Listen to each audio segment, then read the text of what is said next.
আজকে নামাজ দেখে ভুলে গেলে চলবে না, লম্বা দাড়ি দেখে ভুলে গেলে চলবে না, টুপি দেখে ভুলে গেলে চলবে না, পীরগিরি দেখে ভুলে গেলে চলবে না, কান্দা দেখে ভুলে গেলে চলবে না। আর একটা জিনিস মনে রাখতে হবে, দাড়ি টুপি পাগড়ি তাহাজ্জুদ যতই থাক না কেন, ইশকে রাসূল আর রাসূলের আদব যদি কলিজায় না থাকে, খোদার কসম মরার আগে মালাউন বেঈমান হয়ে মারা যাবে।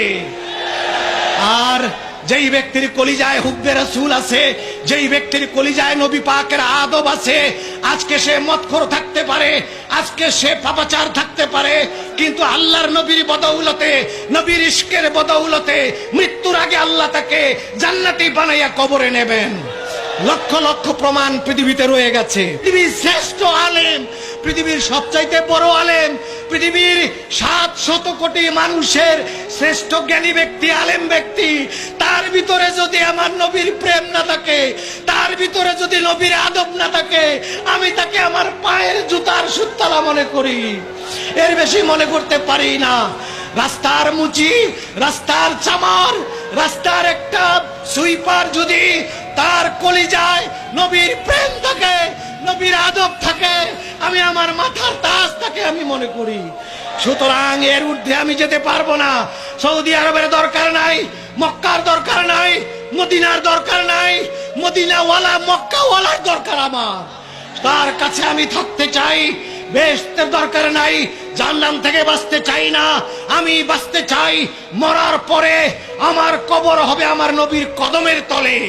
এটাই আমি প্রত্যেক ইমানদারের কামনা হওয়া উচিত। তোমাদের ইমানের মধ্যে জন্ডিস হয়েছে, সেই সালাফি মুনাফিকদের টাকা তোমাদের কলিজায় আছে, ওই টাকায় তোমাদের ইমানে জন্ডিস হয়েছে, যেই জন্ডিসের কারণে সব বেদাত সহ্য হয়, মুহাম্মদ রাসূলুল্লাহ নাম সহ্য হয় না।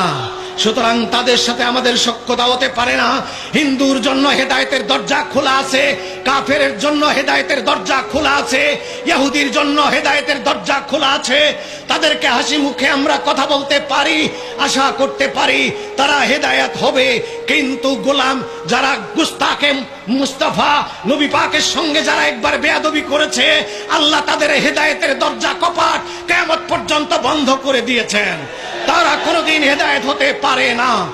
আজ পর্যন্ত কোন মুনাফিকের ইতিহাস নাই যে মুনাফিক হেদায়েত হয়েছে, তওবা করেছে। সকল মুনাফিক গৌরবের সাথে জাহান্নামে গিয়েছে। আজকে নামাজ দেখে ভুলে গেলে চলবে না, লম্বা দাড়ি দেখে ভুলে গেলে চলবে না, টুপি দেখে ভুলে গেলে চলবে না, পীরগিরি দেখে ভুলে গেলে চলবে না, কান্দা দেখে ভুলে গেলে চলবে না। আর একটা জিনিস মনে রাখতে হবে, দাড়ি টুপি পাগড়ি তাহাজ্জুদ যতই থাক না কেন, ইশকে রাসূল আর রাসূলের আদব যদি কলিজায় না থাকে, খোদার কসম মরার আগে মালাউন বেঈমান হয়ে মারা যাবে। আর যেই ব্যক্তির কলিজায় হুব্বে রাসূল আছে, যেই ব্যক্তির কলিজায় নবী পাকের আদব আছে, আজকে সে মদখোর থাকতে পারে, আজকে সে পাপাচার থাকতে পারে, কিন্তু আল্লাহর নবীর বদৌলতে, নবীর ইশকের বদৌলতে মৃত্যুর আগে আল্লাহ তাকে জান্নাতি বানাইয়া কবরে নেবেন। লক্ষ লক্ষ প্রমাণ পৃথিবীতে রয়ে গেছে, যত্ন করে তোলা যায়। আগামী দিন আসতেছে, এই ঢল চিটাগাঙ্গে সীমাবদ্ধ থাকবে না, গোটা বাংলাদেশে এই ঢল নেমে যাবে। আজও আমি আপনাদের কাছে উদাত্ত আহ্বান জানাবো, এটাকে এখানে সীমাবদ্ধ করে রাখলে চলবে না। আমরা চেষ্টা করব। আমি বিনীতভাবে আরজ করেছিলাম আল্লামা জালালউদ্দিন আল কাদরির কাছে, বিনীত আরজ করেছি আরো অন্যান্যের কাছে। এখনো চিটাগঙ্গে যেসব আলেমরা আছেন, গোটা বাংলাদেশের সমস্ত আলেমের ওস্তাদ চিটাগঙ্গে, চিটাগঙ্গে আপনাদের আলেম আছে। চিটাগঙ্গে আল্লামা জালালউদ্দিন আল কাদরি, আল্লামা নঈমী সাহেব, তারপর আল্লামা ইদ্রিস সাহেব, তারপরে আমাদের আল্লামা ওসিউর রহমান সাহেব, সবচেয়ে বড় কথা আমাদের মুরব্বী আল্লামা নুরুল ইসলাম হাশেমী সাহেব, তিনি উস্তাদুল আসাতেজা। এই চিটাগঙ্গের আলেমদের ছাত্র গোটা বাংলাদেশে ছড়িয়ে আছে। তারপরে হতে পারে আরো অন্যান্য। আমি এ কথা বলছি না এই চিটাগং ছাড়া, আপনারা ছাড়া আর এদেশে সুন্নি নাই, এই ব্যাখ্যা কেউ কিন্তু নিবেন না। আরো রয়েছে, কিন্তু অবদানের ক্ষেত্রে আমাদেরকে দেখতে হবে মেপে যে কার অবদান সবচাইতে বেশি। আজকে নিরেট, নিরঙ্কুশ, নির্ভেজাল নবী প্রেম এবং নবীর আদবের প্রচার যদি হয়ে থাকে, একমাত্র এই মার্কাজ থেকে হচ্ছে, এখান থেকে হচ্ছে। বাকি কিছু কিছু ত্রুটি বিচ্যুতি অন্যান্যদের থাকতে পারে, আমরা আশা করি তারা আমাদের সঙ্গে আসবে। এই জন্য আমি আশা করব আগামী দিন, আজকে 6 দিন ব্যাপী ইজতেমা হচ্ছে, বিশাল একটা ময়দান, 15 কোটি মানুষের সম্পদে টঙ্গীর ময়দান, 15 কোটি মানুষের সম্পদ, এটা নির্দিষ্ট কোনো সংস্থার সম্পদ নয়।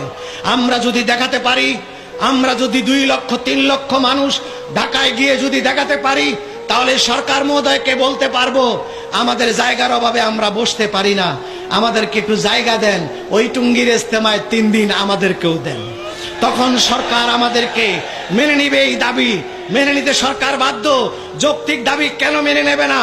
সরকার আমাদেরও যেমন তাদেরও তেমন।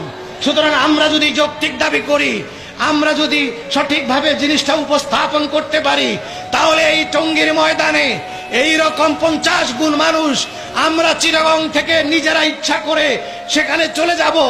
এবং আজকে যেরকম জুলুস বের করেছেন ঈদে মিলাদুন নবীর দিন এখানে, তার আগের দিন ঢাকায় জুলুস হবে, আমরা তার পরের দিন 13 থেকে 14-15 পর্যন্ত 3 দিন যদি আমরা এই মিলাদুন নবীর মাসকে কেন্দ্র করে, আমার নবীর শুভাগমনের মাসকে কেন্দ্র করে যদি আমরা ওই বিশাল ময়দানে লক্ষ লক্ষ মানুষ জমায়েত হয়ে একবার যদি দাঁড়াইয়া মুস্তাফা জানের রহমত পে বলতে পারি, একবার যদি দাঁড়াইয়া ইয়া নবী সালামু আলাইকা বলতে পারি, বাংলাদেশের চিত্র পাল্টে যাবে।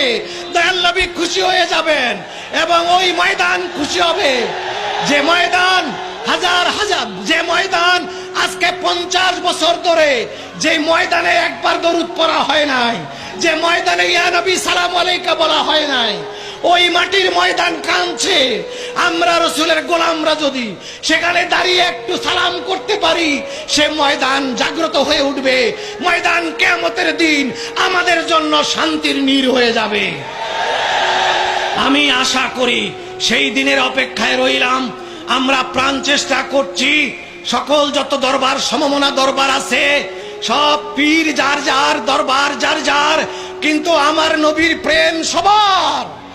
সব নবী প্রেমিক একত্রিত হয়ে অন্তত 1টা 2টা 3টা দিনের জন্য বাংলার 15 কোটি মানুষকে যেন দেখাতে পারি যে আমরা সুন্নিরাও একত্র হয়েছি। আমি আশা করি বিদেশ থেকে জমাত আসা লাগবে না। আমার চিটাগং আর ঢাকার মানুষ যদি খালি একখানে হয়, ওই রকম টঙ্গীর ইজতেমা 2-3টা হয়ে যাবে। হবে কিনা বলো? সুতরাং আগামী দিন আমি চেষ্টা করব সকলের হাতে পায়ে ধরে প্রত্যেক দরবারে দরবারে যাব। আমরা এই মিলাদুন নবীর মাসকে বেছে নেব। আমরা, তোরা ইজতেমার জন্য বেছে নেয় জানুয়ারি, আমরা ইজতেমার জন্য বেছে নেব আমার নবীর শুভাগমনের মাস। সেই মাসের যে কোনো দিনে আলোচনা করে সেই মঞ্চে যেন আমরা আমাদের সুন্নি ওলামা, হাজার হাজার ওলামা মঞ্চে বসাতে পারি। প্রত্যেকে 5 মিনিট করে হলেও বলবে এবং লক্ষ লক্ষ নবী প্রেমিক একসঙ্গে হয়ে নবীজির প্রেম চর্চা করে সেখানে আল্লাহ রসুলকে দেখায় দেব যে আমরা বাংলাদেশে আপনার গোলাম, আমরা বেঁচে আছি, এখনো আপনার গোলাম বেঁচে আছি। এই একটা দাবি। 2 নাম্বার আপনাদের কাছে রেখে গেলে, আপনার সহযোগিতা না করলে এটা হবে না। 2 নাম্বার দাবি হচ্ছে এই যে ইজতেমা ঠিক আছে, জুলুস ঠিক আছে, এটা একটা অংশ। যদি সুন্নি ইজতেমা করতে পারি সেটার ভিন্ন আবেদন, কিন্তু এর পাশাপাশি আরেকটা লাগবে। বাংলাদেশে এক ঝাঁক টেলিভিশন এসেছে, এক ঝাঁক টেলিভিশন দিয়ে এই রবিউল আওয়ালের 1 তারিখ থেকে বলা শুরু হয়েছে শুধু চ্যানেল আই এবং মাই টিভি, এই দুটাতে আমি আছি প্রোগ্রাম ডিরেক্টর হিসেবে। শুধু আমি লড়াই করে চলছি। চ্যানেল আইতে আমাকে বহুবার আক্রমণ করা হয়েছে, ডিরেক্টর লেভেলে আক্রমণ করা হয়েছে। এই লোককে কেন আপনারা রাখছেন? এই লোককে বাদ দেন, আমরা আপনাদের কত কোটি টাকা লাগে দেব। এইরকম চ্যানেলাই আমাকে বারবার বলেছে, ভাই আপনি একটু শান্ত হন, আপনি এসব কথা সোজাসুজি বলবেন না, আমাদেরকে বিপদে ফেলবেন না, আমরা আপনাকে ছাড়তে চাচ্ছি না, কিন্তু বাধ্য যেন হতে না হয়। কি করব? সামলিয়ে কথা বলি। বুকে যে আগুন, সে আগুন আমি মুখ দিয়ে বের করতে পারি না, কিন্তু তারপরেও আমি ছাড়ি না। মাই টিভিতে একই অবস্থা। হোক টেলিভিশন যদি আমাকে নাই রাখে, এ যাবত প্রায় 3 বছর ধরে আমাকে বহুবার হুমকি দেওয়া হয়েছে, তোমাকে ব্ল্যাক লিস্ট করা হবে, সৌদি আরব যাওয়া বন্ধ করা হবে। তোমরা আমার সৌদি আরব যাওয়া বন্ধ করবা, তার আগে আমার দয়াল নবী আমাকে 25 বার হজ করাইছে। আমাকে বন্ধ করে দাও, তোমার দেশে আমি না গেলাম, অসুবিধা নাই। আপনার বিরুদ্ধে আন্তর্জাতিক ভাবে মামলা হতে পারে, আন্তর্জাতিক মামলা হলে আমি আরো খুশি, আমাকে নিয়ে জেলে রেখে দেন। আমি আন্তর্জাতিক মামলা কেন, আমি গোটা দুনিয়া ছাড়তে পারি, চাকরি ছাড়তে পারি, মান সম্মান ছাড়তে পারি। যদি আমাকে জঙ্গলের কোন গর্তে বসবাস করতে হয় সেটা আমি রাজি আছি, কিন্তু আমার রাসূলকে আমি বুক থেকে সরাতে পারবো না, আমার রাসূলকে আমি ভুলতে পারবো না। তোমরা যতই যা করো, আমি রাসূলকে ভুলতে পারবো না।